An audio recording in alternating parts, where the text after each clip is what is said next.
영국에 제임스 심퍼슨이라는 산부인과 의사가 있었습니다. 그는 스코틀랜드에서 빵을 만들어 파는 가난한 집안의 아들로 태어났습니다. 어려서부터 열심히 공부해서 영국의 명문이죠. 에딘버러 대학교에 입학을 했고 그곳에서 의학을 전공해서 29살 되는 젊은 나이에 그 대학교의 교수가 되었습니다. 심퍼슨은 환자들 이렇게 수술하면서 아파하고 고통당하는 것을 보면서 어떻게 하면 이 고통을 덜어줄 수 있을까 생각을 했습니다. 그러던 중에 성경에 여호와 하나님이 아담을 깊이 잠들게 하시매 잠들매 그가 갈빗대 하나를 취하여 살로 대신 채우시고 여호와 하나님이 아담에게서 취하신 그 갈빗대로 여자를 만드시고 그를 아담에게로 이끌어 오시니 라는 말씀에 영감을 받습니다.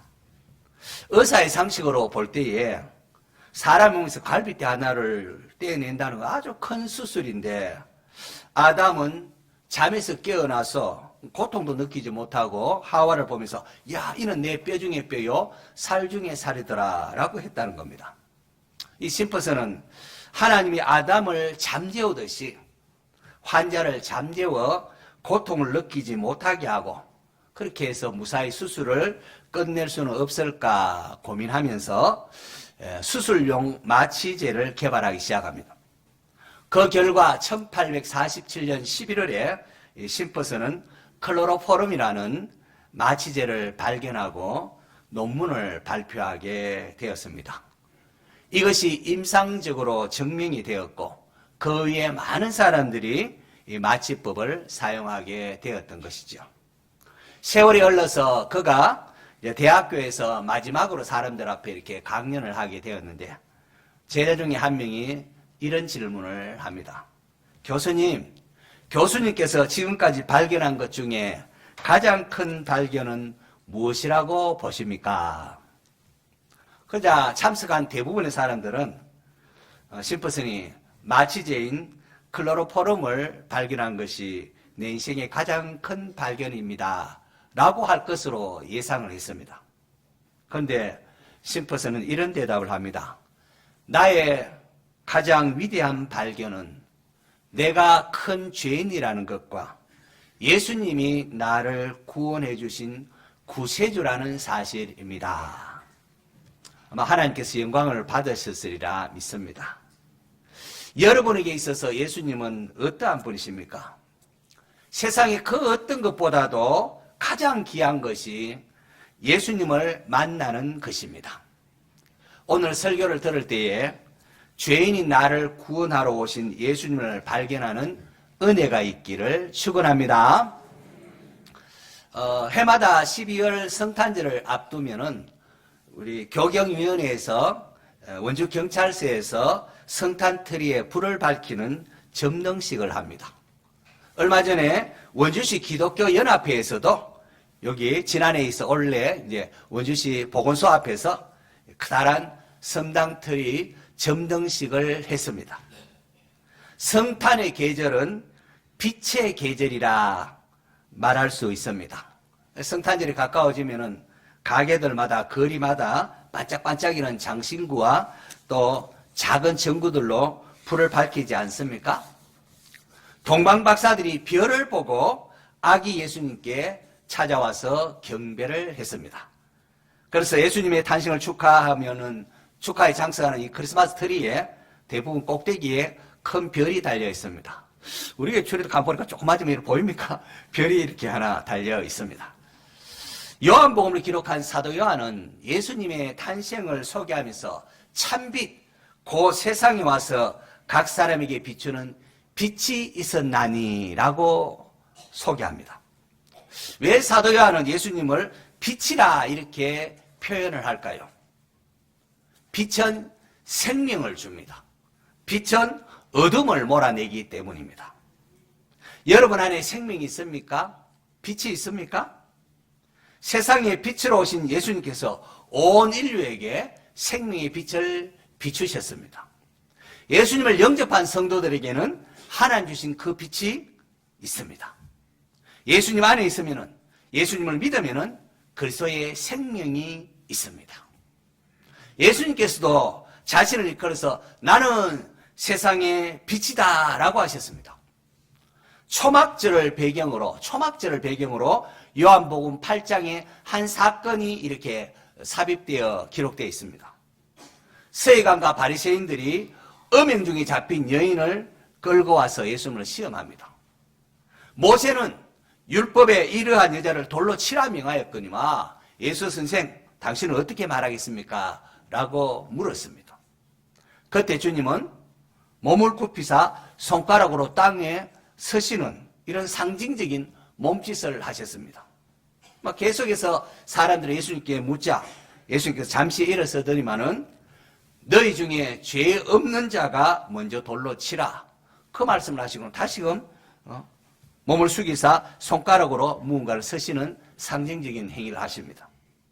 저는 예수님께서 손가락으로 땅에 무엇을 서신 것은 자신이 율법을 기록한 율법을 주신 분이심을 계시하는 행동이라 그렇게 저는 추석을 합니다. 율법은 죄인에게 주신 것으로 다른 사람이 아니라 나 자신을 돌아보게 하는 것이었습니다. 그런데 죄인이 죄인을 정죄하는 모습을 보신 주님의 마음이 어떠하겠습니까? 죄인이 죄인을 정죄하는 모습을 보신 주님께서는 너희 중에 죄가 없는 자가 먼저 돌로 치라 그렇게 하셨습니다. 이 주님의 말씀을 들은 사람들은 충격을 받습니다. 양심의 가책을 받아서 어른부터 시작해서 젊은이까지 한 사람 다 가고 나중에는 예수님과 여인만 남았습니다. 예수님께서 일어나서 여자여 너를 고발하던 그들이 어디 있느냐? 너를 정죄한 자가 어디 있느냐? 물었습니다. 여자가 고개를 들더니만 주여 없나이다. 이런 여자를 향하여 예수님께서 나도 너를 정죄하지 아니하노니 가서 다시는 죄를 범하지 말라.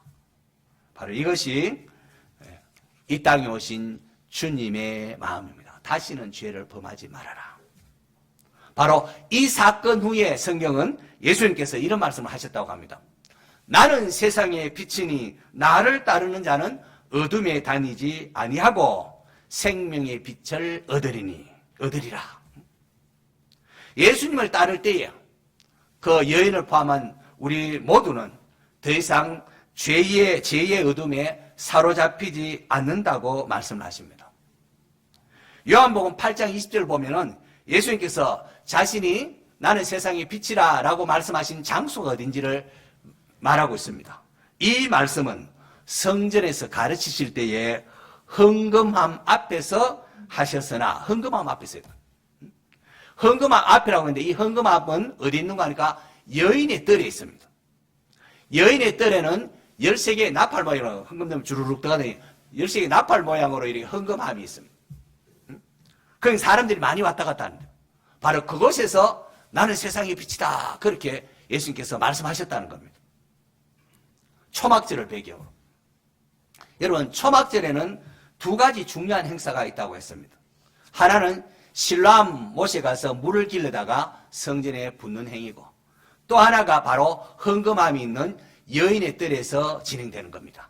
그게 뭔가 하니까 여인의 뜰에 4개의 커다란 금촛대를 세우고 불을 밝히는 행사입니다.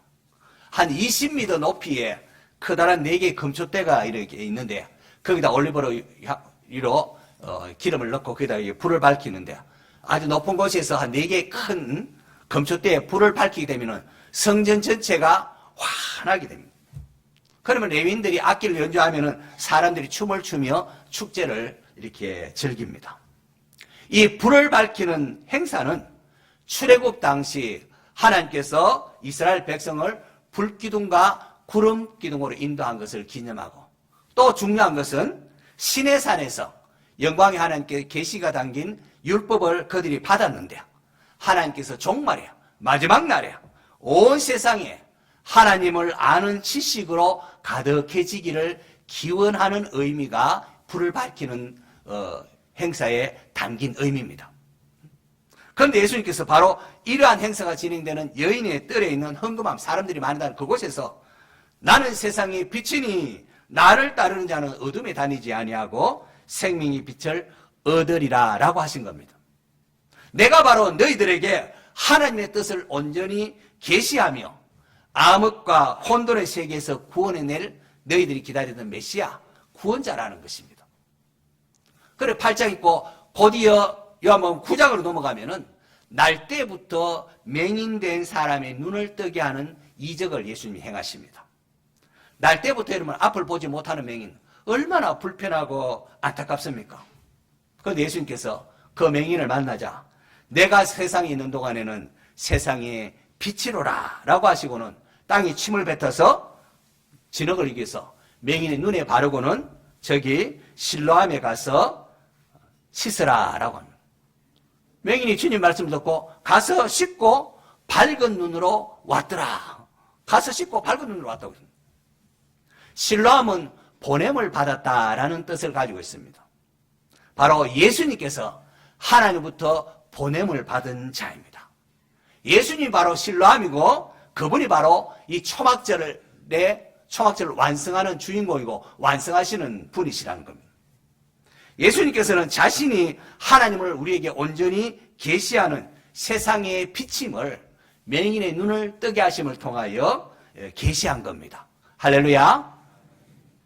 이후 맹인은 자신을 찾아온 빛 대신 예수님을 믿습니다 하고 구원을 받습니다. 할렐루야. 자, 여기서 잠시 추억의 복음송을 잠시 감상하겠습니다.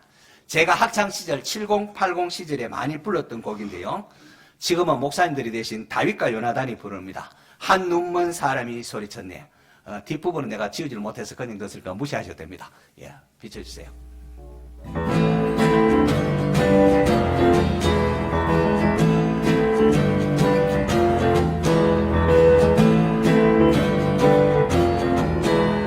한 눈먼 사람이 소리쳤네.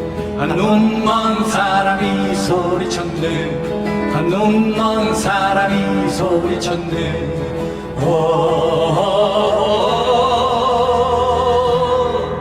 어디가 길이냐 어디가 길이냐 어디가 길이냐 말해다오.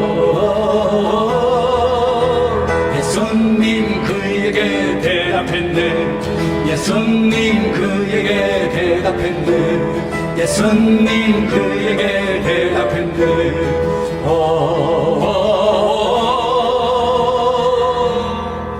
내가 곧 길이요 내가 곧 진리요 내가 곧 생명이니 내게 오라.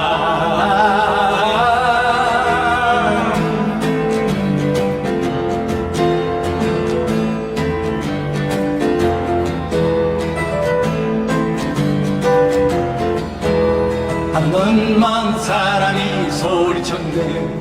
한 눈먼 사람이 소리쳤네. 한 눈먼 사람이 소리쳤네.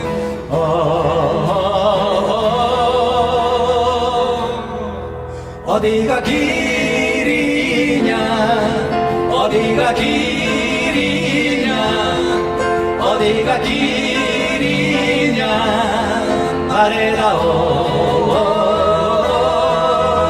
예수님 그에게 대답했네. 예수님 그에게 대답했네. 예수님 그에게 대답했네.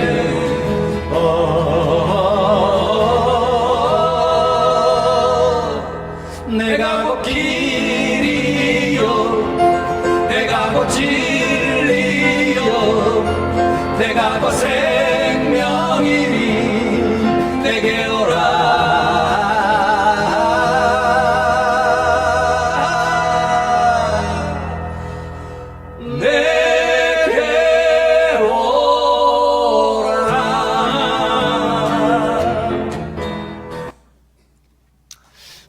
추억이 좀 떠오릅니까? 주전 약 7세기경에 이사야 선지자가 아수르와 바벨론에 멸망당하고 포로로 끌려가서 종로로 타게 될 이스라엘 백성들을 향하여 흑암에 행하던 백성이 큰 빛을 보고 사망의 그늘진 땅에 거하던 자에게 빛이 비치도다라는 예언을 했습니다. 이것은 절망 가운데 처하게 될 이스라엘을 향한 하나님의 위로와 회복의 메시지입니다. 그런데 이것의 궁극적인 성취는 육적인 이스라엘을 뛰어넘어서 죄와 사망의 종로로 타던 우리를 향한 예수 그리스도에 의한 구원을 예언하는 것이었습니다. 그렇게 마태복음에 보면은 예수님께서 세례 요한으로부터 세례를 받으시고 이제 갈릴리 사역을 시작할 때에 이는 선지자 이사야를 통하여 하신 말씀을 이루려 하심이라 일렀으되 흑암에 앉은 백성이 큰 빛을 보았고 사망의 땅과 그늘에 앉은 자들에게 빛이 비치었도다 하였느니라 라고 하면서 구약의 이사야 선지자 예언이 성취되고 있음을, 예수님의 이야기 성취되고 있음을 말하고 있습니다. 예수님은 세상에 빛으로 오신 하나님의 아들이십니다.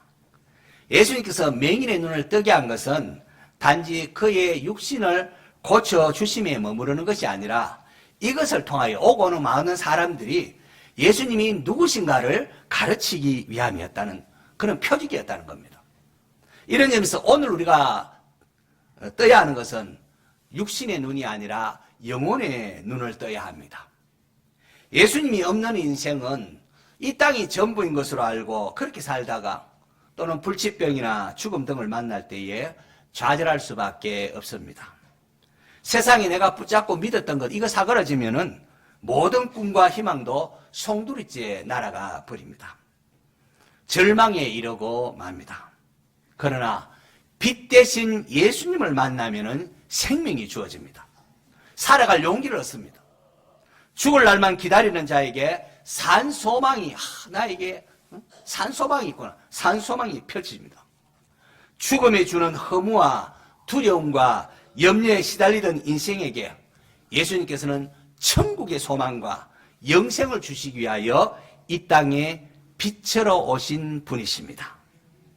빛이 없으면 어디가 어딘지 방황할 수밖에 없습니다. 여러분 등대빛을 아시지 않습니까? 배들이 깜깜한 밤에 어디로 가야 될지 방향을 못 잡고 있을 때에 저기서 반짝반짝 비추는 등대의 한 줄기 빛은 우리가 어디로 가야 하는가를 깨닫게 하는 생명줄과 같은 겁니다.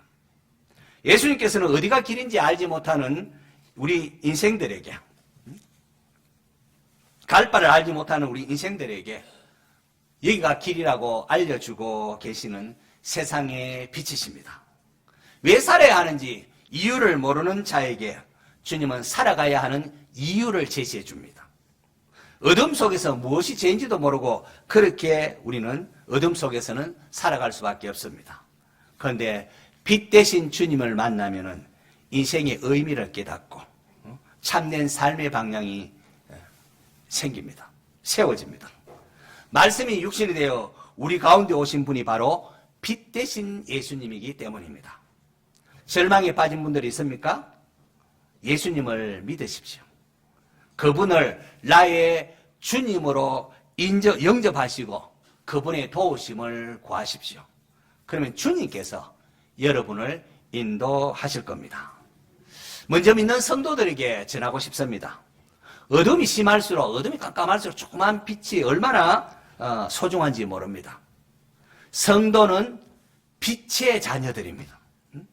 예수님을 믿으면은 우리 안에 하나님을 아는 생명의 빛이 주어집니다. 사도 바울은 예수 그리스도의 주되심을 전하며 고린도 교회 성도를 향하여 어두운 데서 빛이 비치라 말씀하시던 그 하나님께서 예수 그리스도의 얼굴에 있는 하나님의 영광을 아는 빛을 우리 마음에 비추셨느니라 라고 했습니다.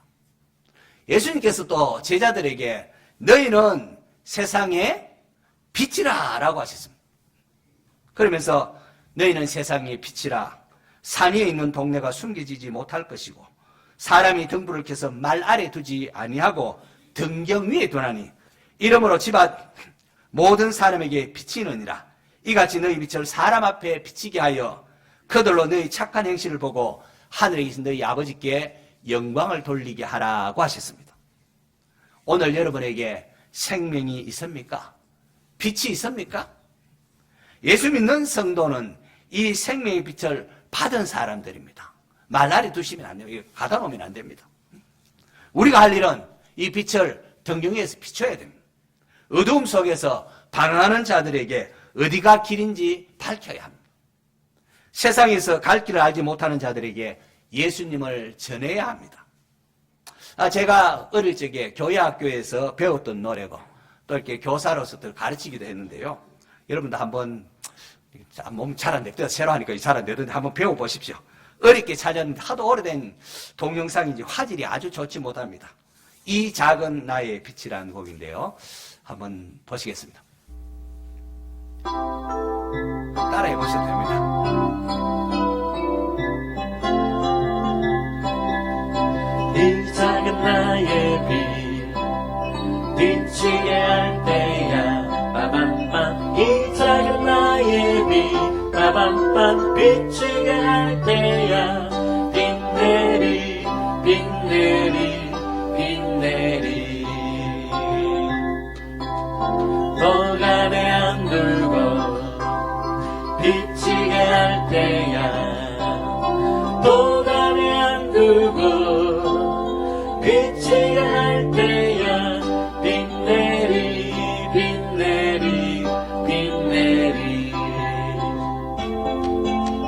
사탄이 못 끄게 비치게 할 때야 사탄이 못 끄게 비치게 할 때야 빛내리 빛내리 빛내리. 우리 교회학교 아이들 노래 속에 참 복음이 다 담겨져 있습니다. 하나님의 사랑이 나타난 성탄의 절기가 있는 우리가 12월을 맞이합니다. 지내고 있습니다. 음행 중에 잡힌 여인처럼 율법으로 하면은 돌에 맞아 죽을 수밖에 없는 우리들입니다. 태어나면서부터 앞을 보지 못했던 맹인처럼 어디가 길인지 알 수 없었던 우리들입니다. 사망과 어둠의 그늘에서 신음하는 우리를 구원하기 위하여 세상에 빛으로 오신 예수님이십니다. 온 우주 만물을 창조하신 성자 하나님께서 사람이 되어 이 땅에 오심은 우리를 살리기 위함이었습니다. 예수님께서 하나님이 그 아들을 보내신 것은 세상을 심판하려 하심이 아니요 그로 말미암아 구원을 받게 하려 하심이라고 했습니다. 예수님은 우리를 살리기 위하여 사람이 되어 이 땅에 오셨고 십자가에서 죄인이 아니심에도 불구하고 죄가 없으신 불구하고 십자가에서 피 흘리사 우리의 죄를 대신 담당하셨습니다. 눈을 뜨십시오. 빛 대신 예수님을 나의 주님으로 영접하십시오. 나의 죄인됨을 인정하고 하나님 도와주세요. 여호와의 이름을 부르십시오. 예수님을 믿으십시오. 그러면은 새 생명이 주어집니다. 살아갈 삶의 방향이 새로워지고 소망 가운데 기쁨을 누리게 될 것입니다. 또 예수를 믿는 성도라면은 이제 내 안에 있는 빛을 비추셔야 됩니다. 말날에 그렇게 숨겨두지 마십시오. 예수님을 전하십시오. 하나님으로부터 받은 이 사랑을 이웃들에게 나누십시오. 하나님이 원수된 우리에게 먼저 독생자를 보내사 손 내민 것처럼 이런 관계가 어려운 분들에게 먼저 손을 내미는 그런 성탄의 절기가 되게 하십시오. 그러면은 마르지 않는 샘물, 기쁨을 여러분이 경험하게 될 것입니다. 성탄절을 준비하면서 어두운 세상에 빛으로 오신 예수님을 발견하고 또 이웃에게 전하는 복된 성도들 되시기를 축원합니다.